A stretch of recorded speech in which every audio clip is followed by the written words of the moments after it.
All right, thanks everybody for joining this week. We have a new speaker who we haven't had before. We have Francisco Moreno, who is formerly of NIC Mexico. He recently just went to a new job, but we scheduled this talk last year, and we didn't know that he was going to be moving on, but he still graciously agreed to give the talk today.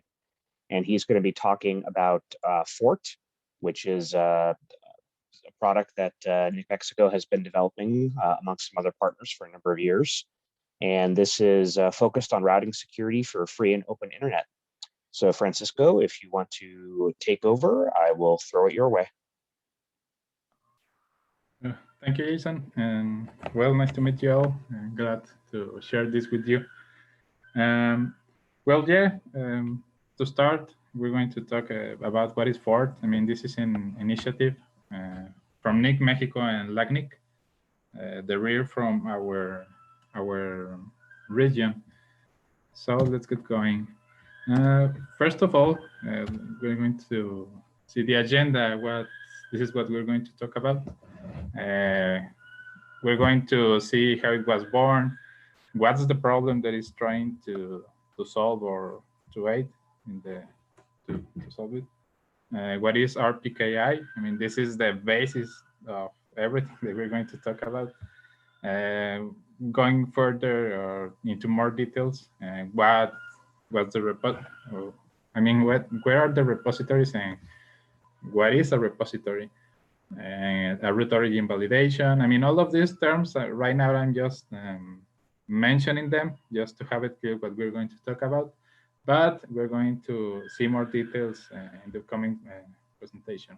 What is FORT-Validator? How do we install it? How do we configure it? And if you have any questions at the end. Also, if I am talking about something and there is a question, a concern, please share it in the chat, and Jason will help me to raise the hand and tell them to me, so to solve it right away. So let's start. First of all, how was this idea born? Well, I was working, like Jason mentioned, at NIC Mexico the last 11 years. I mean, probably all my career has been there. And I was part of an initiative. This was recent initiative. I mean, it started around 2016. We were a group of 4 engineers, full-time, all of us. What was our goal? To research and innovate by developing new technologies, focus on helping the internet growth and development. Beside FORT-Validator, we have developed other open source projects. I mean, very interesting also is one of them in their own area. I mean, Joule, for instance, is a SID and NAT64 translator. This basically it aims to adopt IPv6 in the migration, right? So, I mean, this is not the subject, but if you're interested in the subject, this is a cool project. Actually, it has more years than the rest of the project. So if you would like to take a look, I will share the links in the coming screen. Red Dog, another project. This is an implementation of RDIP protocol. Basically, it's trying to replace whois. For those who know what is whois or don't know, well, it's basically the information of all the domain names in the internet. But whois isn't a established protocol. I mean, it's a good practice probably, since everybody showed the information in the format they want. RDIP or RDAP comes to establish a protocol to share that information. Also, since this is mostly a REST service, also focuses in subjects like data privacy or even to do not show information that isn't to be for everybody. And well, the most recent project, I mean, recently, I'm talking about the last 3 years, FORT, the FORT-Validator that I am going to talk about right now. So here are the website of each one of these projects, a basic description, just like I have mention it. And well, I'm going to leave it here. If you wish to visit them or you're interested in them, they are also open source projects and open for everybody. So what's the problem that we're trying to solve? Here's an example. Probably everybody knows who Willy Coyote is, the Roadrunner. So what does Willy Coyote did all the time? He was trying to catch the Roadrunner, right? So he used a lot of mechanisms, tools, ideas. He never succeeded. So for for this example, we are going to imagine that he can succeed to do what he's trying to do. So let's imagine that he sees the road where the Roadrunner comes running, and well, what does he start to do? He starts to to draw a new path to fool the Roadrunners. Or another way, at the end of a road, he just put a screen so that the Roadrunner, if it's not smart enough, can go through that screen and fall to the bottom of a cliff. So what this example helps us to understand is how does a road hijack is performed by Willy Coyote. So in terms of routing, there is another term called BGP hijacking. BGP is a protocol that is utilized by the routers to communicate the paths between them. So, I mean, I'm going to simplify it very simple here using these three routers, right? So let's assume that my router is the one with the 64,500. I'm going to resume it in 00. And it has a neighbor, the 10 router, who has a neighbor, the 20 router, right? So the 20 router announces that if somebody wants to reach to any IP inside the block of the 198.5100, it has to be through him. So somebody configures this, and once it's configured, the BGP protocol is the one responsible to communicate it to his neighbors. So the 20 router communicates it to the 10 router, which communicates it to the 00 router. So the 00 router has his own table. I mean, this is quite simple. And so he learns that to reach to the 198.51.100 block, he has to go to the 10 router, which led him to the 20 router. So he has this table of jumps, I mean, to reach, so that any request that is trying to reach to this block, we have to go to this autonomous system path. So somebody requests something here, it will reach there, right? That's pretty simple. But here comes our Willy Coyote doing his bad things. And he knows about this routing. I mean, that's another matter. I mean, this information can be seen. You have to have knowledge of it. And he tells to his neighbor, the 00 router, that if anybody wants to reach to this block, to the same block, to the same IP block that the 20 router, it has to be through him. So he announces through BGP the same block to his neighbor. What's going to happen? The neighbor isn't smart enough, but he received the BGP announcement, and he just added to his routing table. What does he's going to learn? That in order to reach to the 198.51.100 block, it has a closest neighbor to reach to it. So he's going to go through that path, right? Because it's less expensive. I mean, this is the routing protocol pretty simple. It's not only like this. It can consider another variables, but to understand the example and what a BGP hijack is, we're going to simplify it like this. So I don't have a mechanism to know that the Willy Coyote router is actually a spurious router. So we're going to see an example in real life, actually. This happened in 2008. I mean, it has been another kind of incidents, but just to know what happened in this real example. YouTube is autonomous system number announces this block, the 2008-65-152, to his neighbors. So everybody knows that if they want to reach to YouTube or they have an incoming request to reach to this YouTube assigned block of IPs, it has to be through this path. So we have these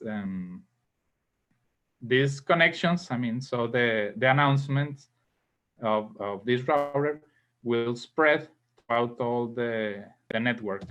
What happens next? I mean, we're going to see the steps.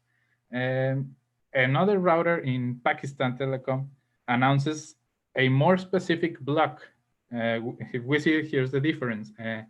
YouTube has a 22 block, which is a broader block, but Pakistan mistakenly, this is another important point, announces the 24 block, which is more specific. So anybody who's trying to reach to this YouTube IPs will see there is somebody announcing a simple way to reach it.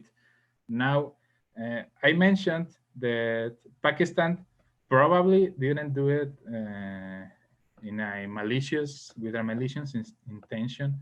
Actually, this was an operator mistake, but still, it was a hijack.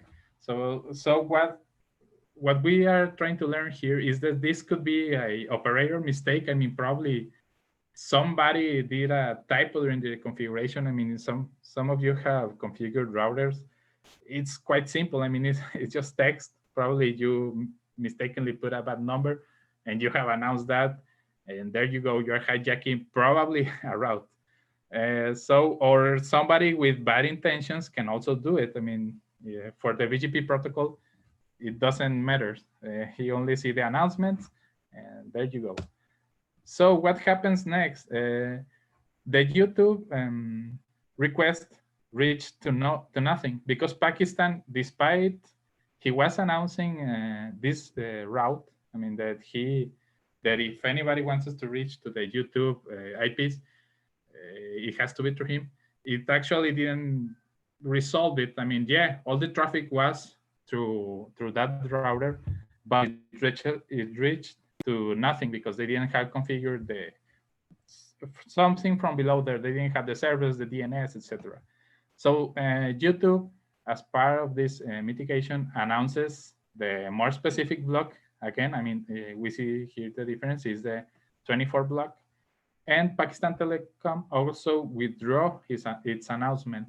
So once YouTube announced, again, a more specific block, and Pakistan also withdraw its announcement, the routing table gets updated at its neighbors. I mean, also, we have to consider that there was a time needed for this to spread among the red, but everything goes back to normal.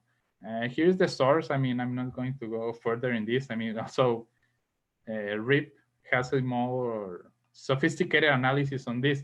I mean, this that we're seeing is just from the source. They have a service to analyze all this data.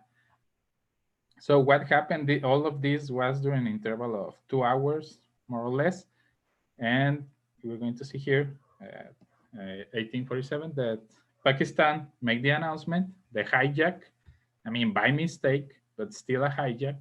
And 2 hours later, Pakistan withdrew his announcement, and YouTube came again into play. So a lot of users around the world couldn't reach YouTube because of this mistake. So here are another incidents. I mean, there are even more incidents. For instance, in Canada, and this was a malicious hijack. I mean, 22 incidents happened from February to May in 2014, and hackers stole a large amount of cryptocurrencies. And I mean, it was a quite sophisticated attack, a very specific attack. Besides the BGP hijack, they managed to configure servers, spurious servers, and web pages to get all the credentials from the user. So they had a specific target, right? And I mean, the 30 seconds sessions, I mean, that's something quite interesting. And well, that's an example of something malicious that can be done. 2017, a couple of incidents. I mean, in Brazil, another telecommunications router hijacked Cloudflare, Google, and Banco Brazil prefixes. So all the services in that region couldn't be reached for a couple of times. And in 2017, it was same. Traffic to MasterCard, Visa, and other financial institutions were routed to Russian Telecom. I mean, these are just examples. If you search more in the internet, you're going to see a couple of more incidents. So we have talked about this, but how can I avoid that others announce my IP blocks as theirs? Well, there is a proved solution, which is to digitally sign my resources. So the technology already exists. We know there are certificates, so that give you a legitimate behold on something. And now here's where Resource Public Key Infrastructure comes into play, or RPKI.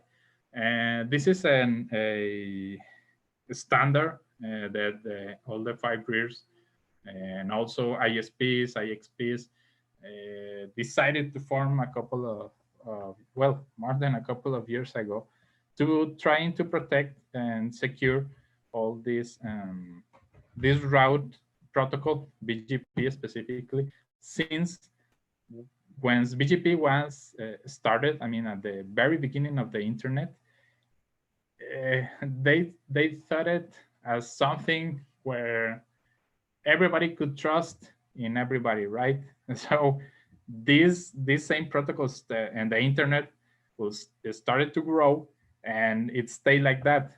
But right now we know that we cannot trust anybody. So we have those kind of BGP hijacks examples.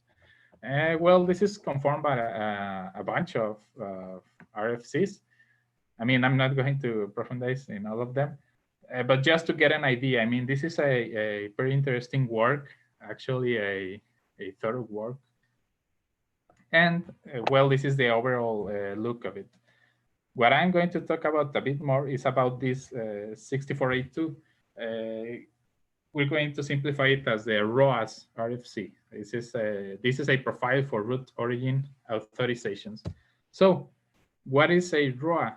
It's basically a certificate, I mean, something that legitimates me as a router to announce a route. So if we remember the example, my 20 router is announcing that he is the origin of this, right? Of this IP block 198.51.100.24.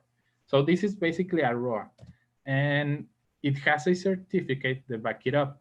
At the end, this certificate is just a normal certificate. Sorry about telling so much time. But it is signed by an authority, which at the end is part of a larger certificate tree from a specific RIR.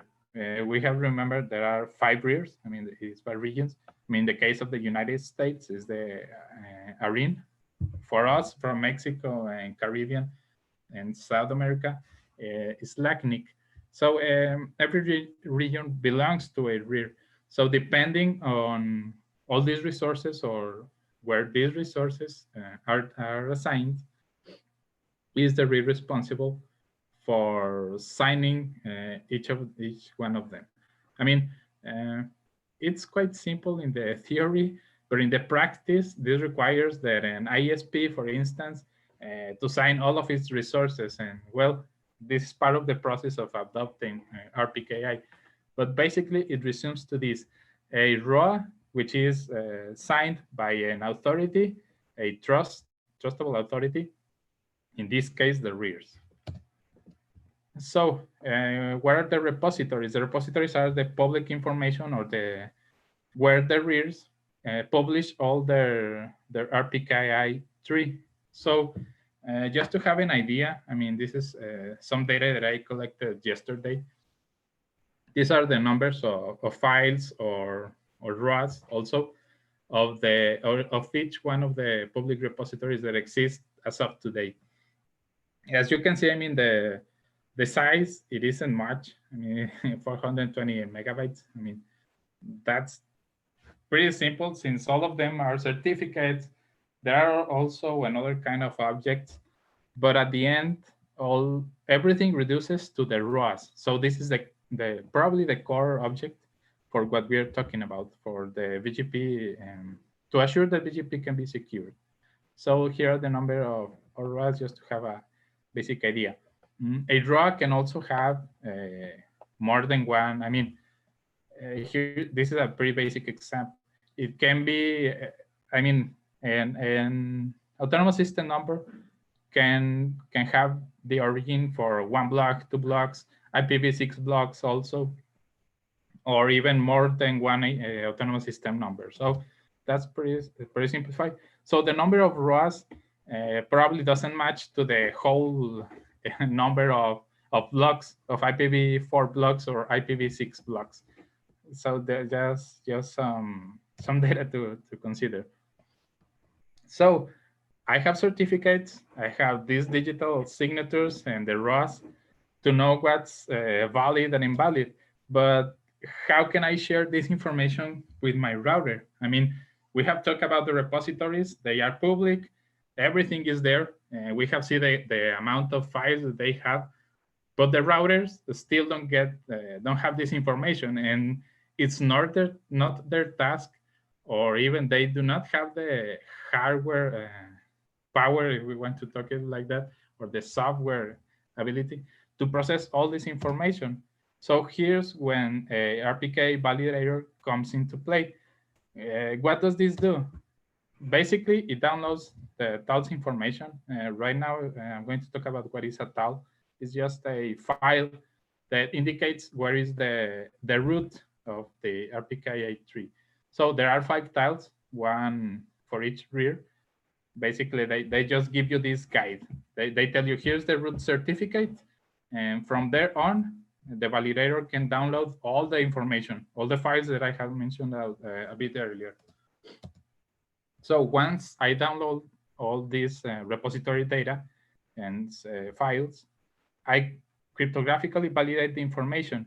This can be a quite expensive task in the matter of performance. I mean, so the routers, they do not have this kind of resources, or it doesn't make sense for a router to do all these validations. I mean, that is not their goal. Their goal is mainly to route, I mean, to do all this networking. And now we're going to share the information to the routers in a pretty simple fashion. Actually, part of the RPKI environment, there is a protocol, a specific protocol to share this information, and it's pretty simple. I mean, the data that the routers need is only to learn who can announce which block. So FORT is an implementation of a relaying party, RPKI relaying party. Also, they are known as caches. And it's a validator and an RTR server. I mean, this is the protocol I have just talked about. It's open source. It has support for Linux and BSD. It was developed in C. Sorry. Now, what's the state? I mean, we have started this project around 2019. Of course, it involved to know about all this subject of RPKI. It was the first time that we have we did something like this. So it was quite challenging to learn it. We work along with LACNIC, mean, we have a good relationship there. Well, we had us in Mexico. And the first version was released around August, a couple of years ago. And from there on, we have been releasing quite periodically more versions. Most of them, they are more features, some bug fixes, some requests, etc. So here is the source code link if you are interested to learn more about it. So just to see what we have been doing the last years. I mean, the first version was basically do all the validation, download of the objects, sorry, cryptographically validate them. There are two versions of the RTR protocol.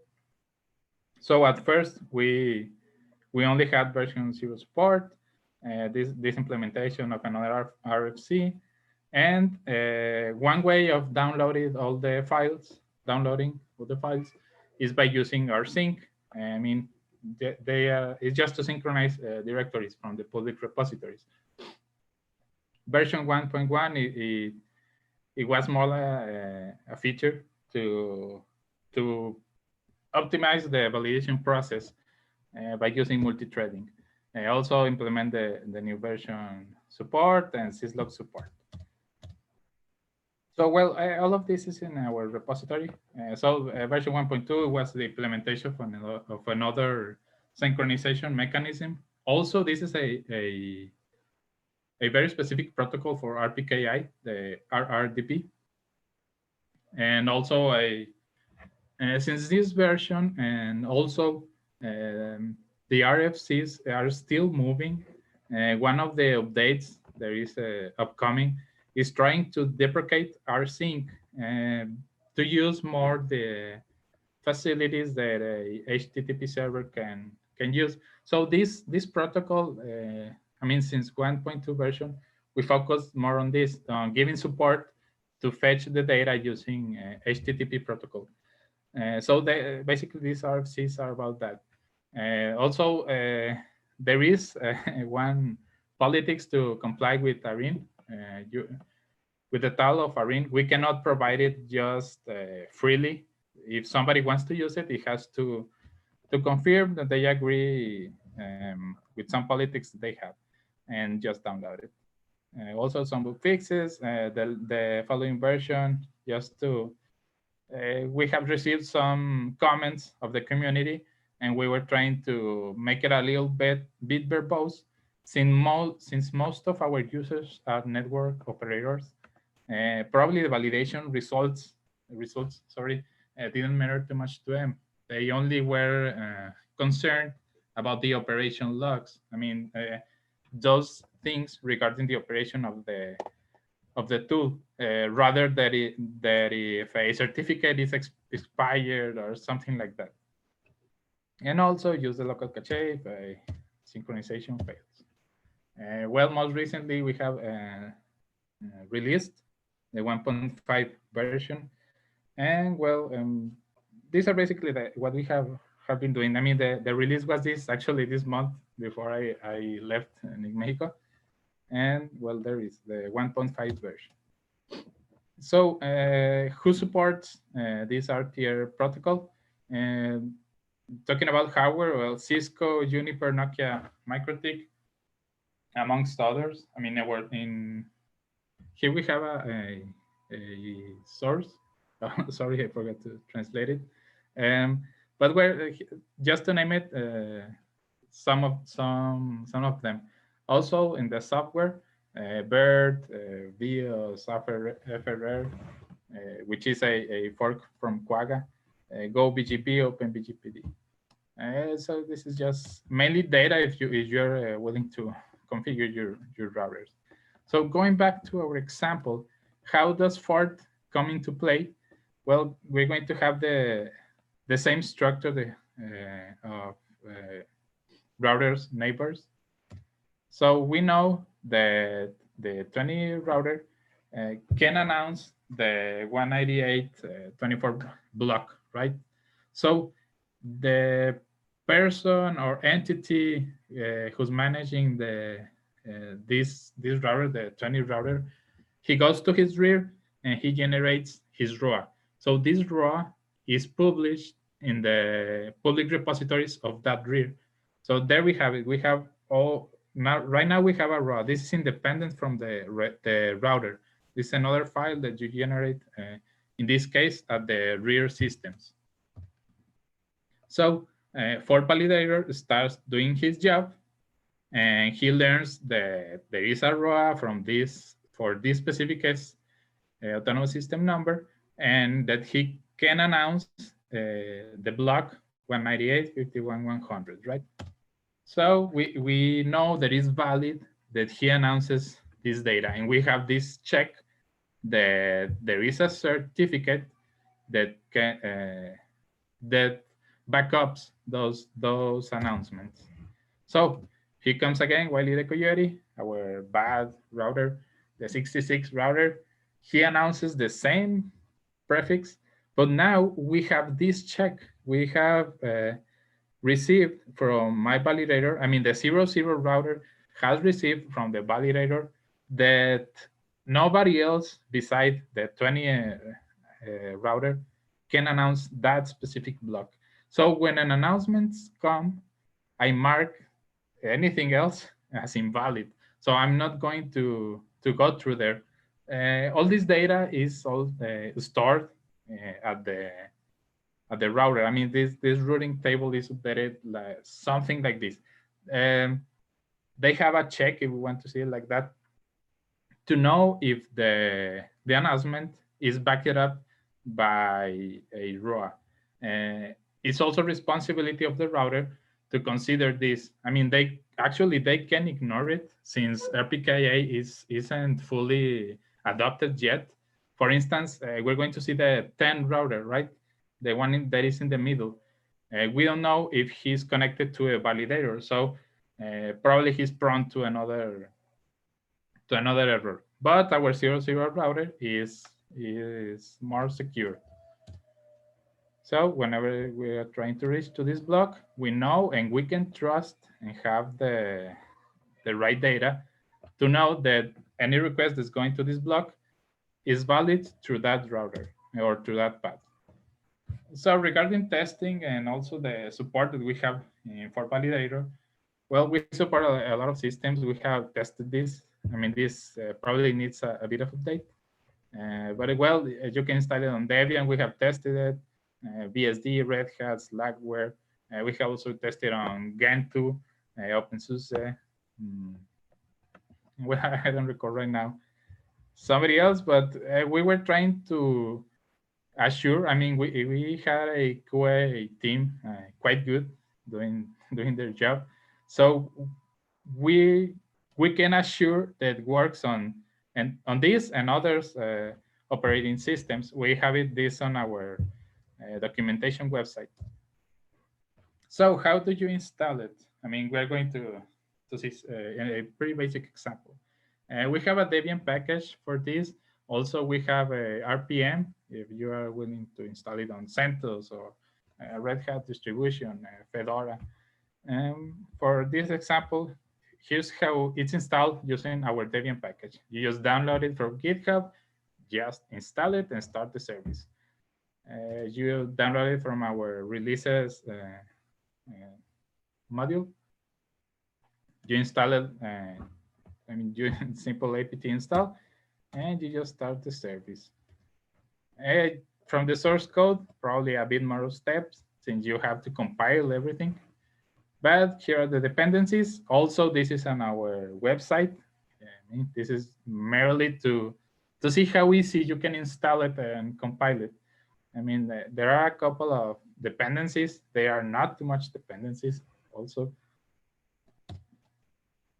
And well, first we're going to install the dependencies, download the code from GitHub. We're going to untar it.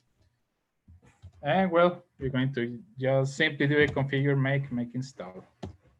Here's just an example of this that we have just been talking. I mean, this is probably quite old. It is from our first version, but the procedure hasn't changed. I mean, probably just, I don't recall it, if one dependency more, But it's as simple as this. We download the code, we just untar it, we configure it, and this is going quite fast. And we install it. So once we install it, there is our path, and we just do the version check, right?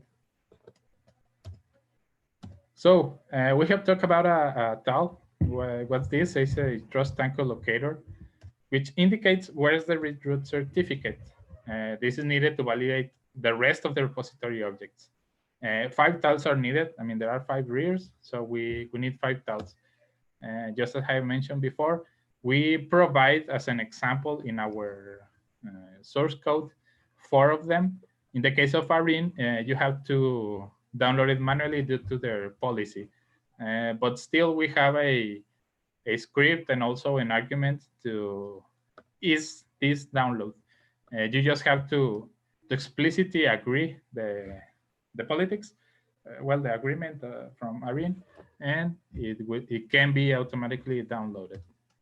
So this is basically a TAL, actually a Lightning TAL. As we can see in the first line, it's pointing to a certificate. This is a root certificate. The validator downloads the certificate from here, process it. I mean, this means we check its validity, its format, etc., etc., and we check it against this public key, base64 encoded, just to assure that what we have downloaded corresponds to this, to whatever is said on this tab. So how do you use it? A pretty simple example. You just tell the FORT-Validator where are the TALs. It can be a directory. This is the most common, a directory, or even a specific TAL file. Where is it going to download the files?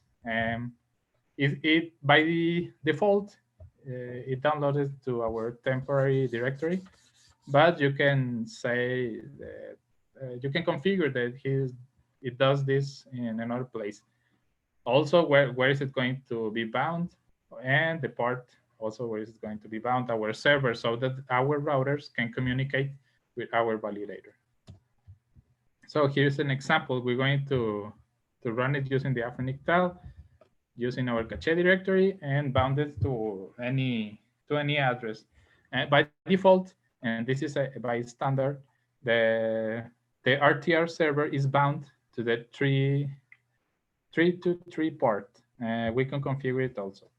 So in this case, Fort was in debug mode. I mean, it was using a debug log. So that's what is spitting all of this. This is not by default.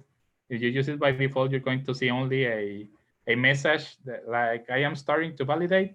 Just wait a couple of minutes. And once it's done, another message telling I am ready. Now you can connect your routers. So this was just an example of a pretty simple run using a specific TAL and bound to a server. Now, once I am done, I mean, FORT-Validator is done validating all of the data, it goes to sleep for a specific amount of time. And then after that configurable time also passes, it goes again to the TAL files to download all the data and check for any updates. So that's basically the core functionality. I am checking constantly the repositories to learn if there are new RAS or if some of them were revoked, etc., etc. So my data, so that we can assure that all of this data is updated and that we can communicate it to the routers. If there are any updates, the protocol, the RTR protocol, manages to notify to the routers, and is responsibility of the routers also to come back to the validator. I mean, by default is every hour, but also you can configure this on your validator, on your router, and well, fetch all the data. Also, so Francisco, we had a question come in. Jason Murray wanted to know the TAL information contains a certificate. How does it know where to get the repositories? Oh, well, it points to a certificate, and the data that we have just saw, the base 64 data, this one, it's just a part. I mean, it's the public key part, if I recall it.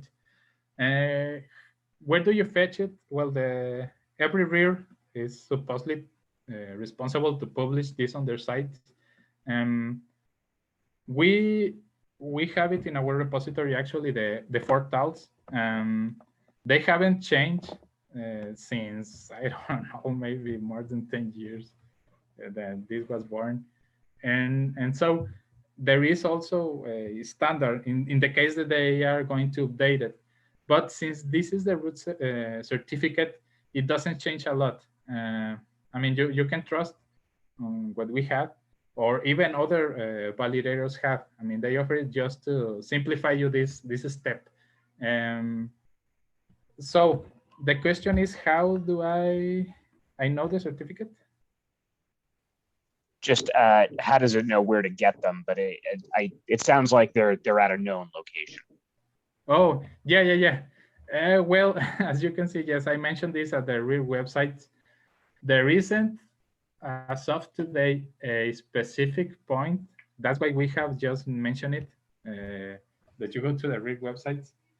But they do not have a common URL. So that's what we offer them. Well, I'm going to, I don't know. Well, in our repository, we have a examples directory in GitHub. So under FORT-Validator, there's an examples and a tools directory. There you can have the 4 tools. And these have been fetched, I mean, since we started the project, and they haven't changed. So there isn't a specific URL for each one of them at the RIR sites. But I can assure you that the rest of the validators actually, and also us, we have these tools updated. So to facilitate this task, I mean, you do not have to go specifically for RNGs, you have to go and download it. But for the rest of them, it hasn't changed. Actually, well, they have changed only by adding another URL to fetch the root certificate. I mean, there is a HTTPS URL instead of an rsync URL.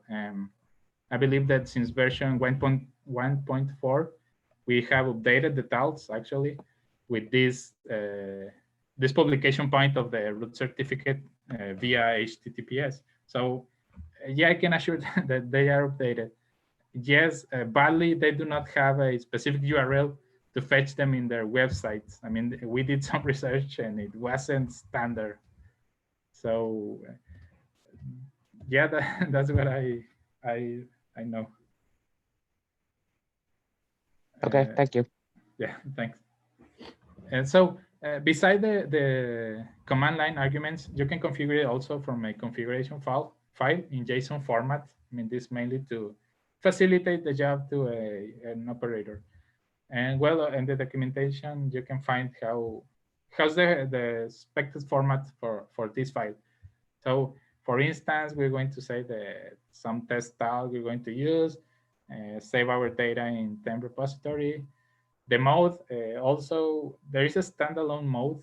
By default, it's a server mode, but a standalone mode is only do the validation once and stop. Mainly to debug. I mean, if you're going to operate this, what you want is the server mode. Also, the address where you want the RTR server to be bound, it can be a list of addresses and the port. And also, you can bind it to more than one port. I mean, in this case, the port is the default port, but you can bind it to, I don't know, the 8,000 port. Well, since version 1.4, we kind of late, but we have received some requests for this. There's a Docker image, a Docker Hub, so that you do not need to have a specific installation. I mean, this is an Alpine based.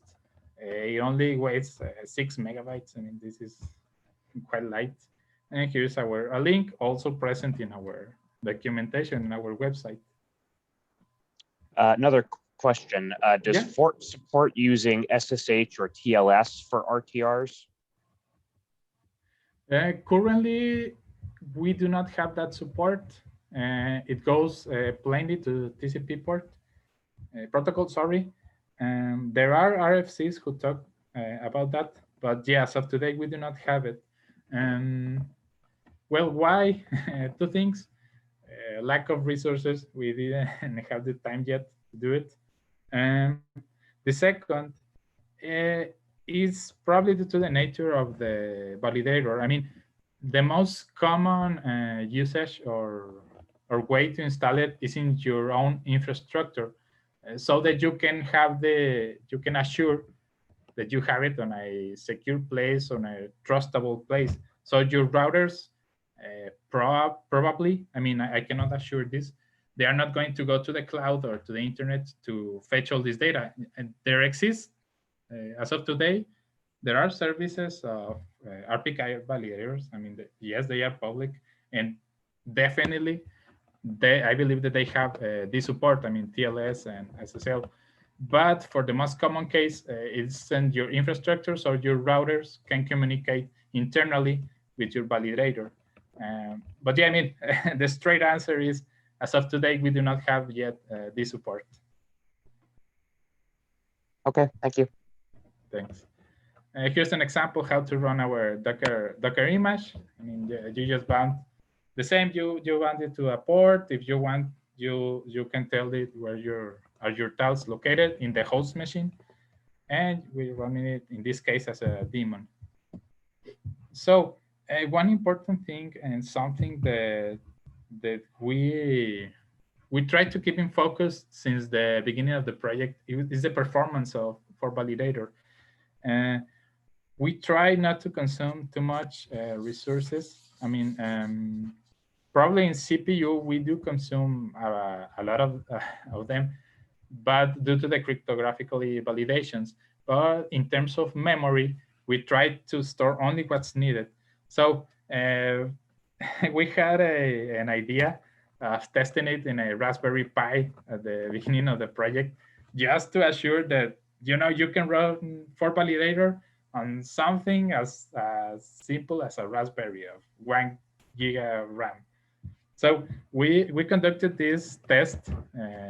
In this case, this is the FORT 1.0 version, and we analyzed the data. So as we can see here, there are peaks of CPU usage due to the validation. I mean, we have to use OpenSSL or LibreSSL library to validate the certificates. So yeah, there are some peaks regarding this. I mean, there's a lot of data processing, but regarding memory usage, I mean, we didn't go more than 25 megas of usage. I mean, despite all the information that it can be stored or processed. In this case, as we can see, it's just a standalone mode. I mean, here Fort starts running, validates, and it stops. I mean, we cannot communicate the information to the routers unless we have another, I don't know, tool that receives the data and communicates to the router.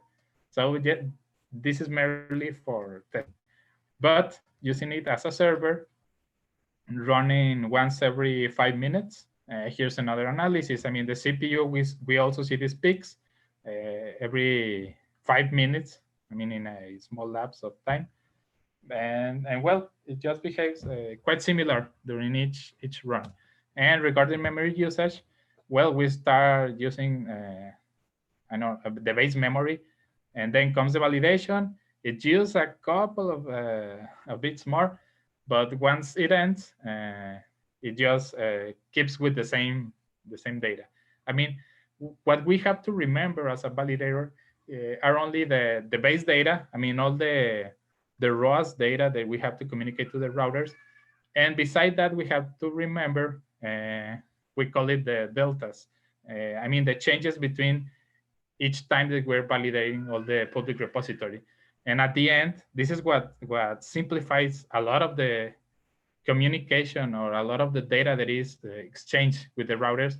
It's that once the router has the base data and comes again to FORT-Validator, he only requests for the deltas. So we share a lot of less information to them. We only tell them, well, this row was eliminated, this was added, and that's it.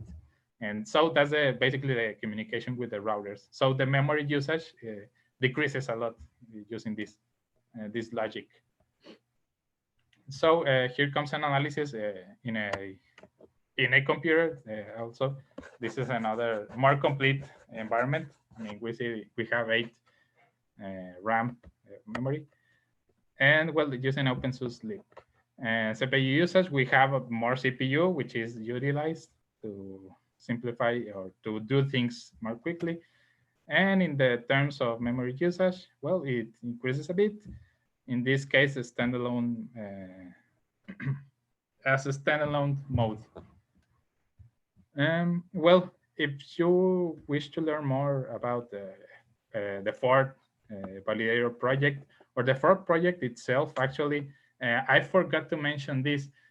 Our relationship with LACNIC, is that we developed this tool, the validator, but FORT is another project. I mean, it's a more complete project. The FORT Validator tool is only a part of it. It also has a monitoring tool, a monitor, and I don't recall the other one. But the FORT project is something greater than the FORT Validator. So here's the website. I mean, this is managed by LACNIC, our partner, well, NIC Mexico's partner. And here's the documentation for FORT Validator specifically. I mean, the code repository and our GitHub docs. So, well, basically that's it. I don't know if I was clear enough. If you have any questions or doubts, please. That was great, Francisco. Thanks for going through that, especially the examples of sort of motivating the reason for this. I think that really helps set the context.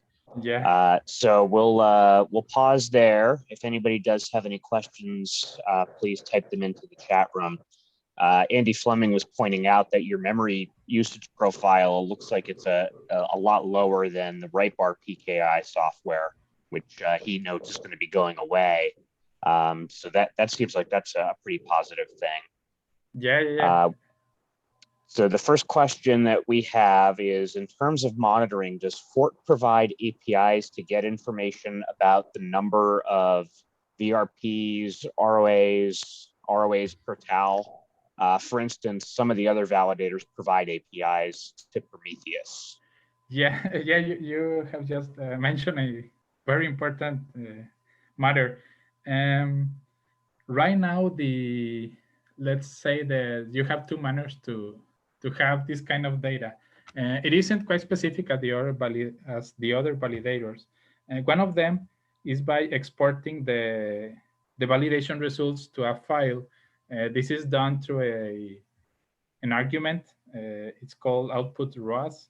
And what it does is basically once the FORT validator ends a cycle, it spits out in a CSV format all the validated ROAS.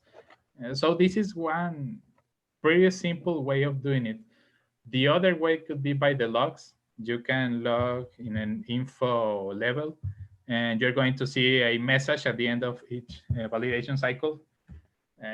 User-friendly, how much data I have just validated, and the current database version, we're going to call it like that. I mean, yes, this is not as sophisticated. So we had a request actually a couple of months ago of an API to fetch all this data, for instance, like a REST service. And one of my last work was to start with this. Actually, we were trying to implement a Prometheus client, but due to resources and time, etc., and also kind of related to my recently change, this was only at a development stage. I mean, the code is actually right now on my personal repository, but the idea actually is to offer that information. I mean, we know that it's necessary for the operators. We were doing the effort to provide it. So right now I cannot assure it. I mean, this is the hands of NIC Mexico right now. But just to be updated, that is the current status. I mean, there isn't an API as of today, the ways to achieve that information is through the output or the logs, but we started to work on it. Okay, thank you. Yeah. All right, if anybody has any other questions, please certainly ask them there. I guess I'll do a poll the audience question if anybody wants to say something. If anybody is using this or other route validators, certainly type them into the chat room.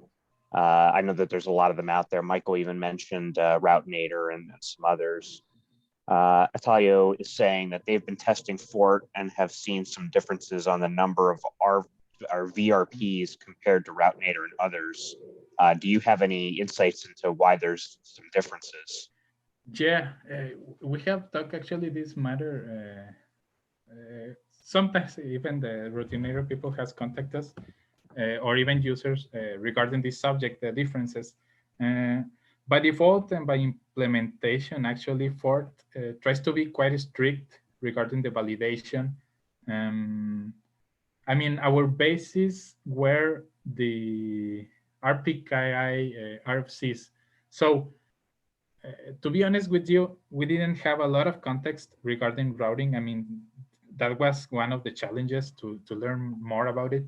And we were strictly developing as the RFCs mandated.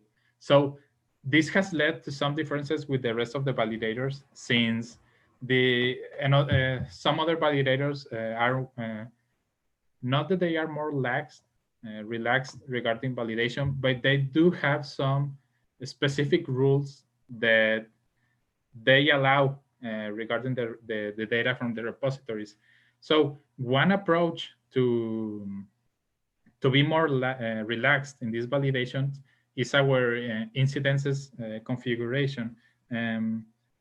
In that specific configuration part, I mean, you can configure this only by the JSON file.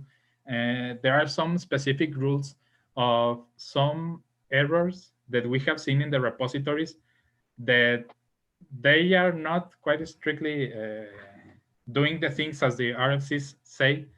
And well, since we're trying to be strict, we just discard that data. But we have seen that in the operation, probably we shouldn't be doing this. So we create this incidences configuration.